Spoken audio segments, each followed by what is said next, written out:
Maria institute of medical technology കേന്ദ്ര സർക്കാരിന്റെ വികസന ഏജൻസിയായ ഭാരത് സേവക സമാജിന്റെയും NSTCയുടെയും അംഗീകാരത്തോടുകൂടി നടത്തുന്ന തൊഴിലധിഷ്ഠിത കോഴ്സുകളിലേക്ക് അഡ്മിഷൻ ആരംഭിച്ചിരിക്കുന്നു. SSLC, +2, VHSC എന്നീ വിദ്യാർത്ഥികൾക്ക് അപേക്ഷിക്കാവുന്നതാണ്. ചൊവ്വാഴ്ച പെയ്ത ശക്തമായ മഴയിൽ ഷൊർണൂർ ജലസേചന വകുപ്പ് ഓഫീസിലേക്ക് വെള്ളം കയറി.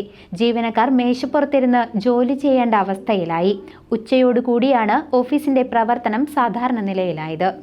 ശക്തമായ മഴയിൽ ഷൊർണൂർ ജലസേചന വകുപ്പ് ഓഫീസിൽ വെള്ളം കയറി. കുളപ്പള്ളി ഷൊർണൂർ റോഡിൽ വെള്ളം നിറഞ്ഞതിനെ തുടർന്ന് ഓഫീസിനകത്തേക്ക് കുത്തിയൊലിച്ചെത്തിയ വെള്ളമാണ് ജീവനക്കാരെ ദുരിതത്തിലാക്കിയത്. രാവിലെ മുതൽ ഓഫീസിന്റെ പ്രവർത്തനം തടസ്സപ്പെട്ടു. ഓഫീസിനകത്ത് വെള്ളം കയറിയതോടെ ജീവനക്കാർ മേശപ്പുറത്ത് കയറി നിന്ന് ജോലി ചെയ്യേണ്ട അവസ്ഥയിലായി.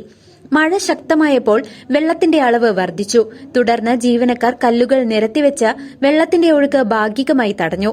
സുരക്ഷ മുൻനിർത്തി കെട്ടിടത്തിലെ വൈദ്യുതിയും വിച്ഛേദിച്ചു. ജലസേചന വകുപ്പ് ഓഫീസിന് സമീപത്ത് വെള്ളം ഒഴുകിപ്പോകാൻ മതിയായ സംവിധാനങ്ങളില്ലാത്തതാണ് ഈ പ്രശ്നങ്ങൾക്ക് കാരണമെന്ന് ഉദ്യോഗസ്ഥർ പറഞ്ഞു. ജീവനക്കാരുടെ നേതൃത്വത്തിൽ ശുചീകരണം നടത്തിയ ശേഷമാണ് ഉച്ചയോടെ ഓഫീസിന്റെ പ്രവർത്തനം പുനരാരംഭിക്കാൻ കഴിഞ്ഞത്. CCV news, Shoranur.